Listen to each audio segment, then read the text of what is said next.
కొయ్యూరు మండలం బూదరాల పంచాయతీ పరిధిలో గల బాలరేవులు గ్రామానికి పట్టిపీడుస్తున్న మంచినీటి సమస్య. గత 60 సంవత్సరాల నుండి ఇదే సమస్య మీద ఎన్నో వినతి పత్రాలు ప్రభుత్వం దృష్టిలో పెట్టాం. ప్రభుత్వాలు మారిన మా గ్రామంలో నెలకొన్న మంచినీటి సమస్య మాత్రం ఇప్పటి వరకు మారలేదు. మంచినీరు తోడుకునే ప్రదేశం నుండి ఇళ్ళకి ఇంచుమించుగా 800 మీటర్లు దూరం ఉంటుంది. ప్రభుత్వం అధికారులు వస్తున్నారు, చూస్తున్నారు, ఫొటోస్ తీసుకొని వెళ్ళి ఆ సంగతే మర్చిపోతున్నారు.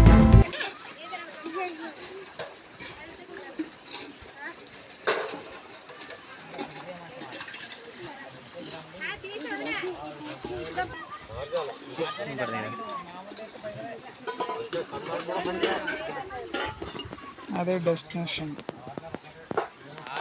వాటర్, డ్రింకింగ్ వాటర్ తాగాలంటే అక్కడ వరకు తీసుకెళ్లాల్సిందే. ఊరు అక్కడ ఉంది.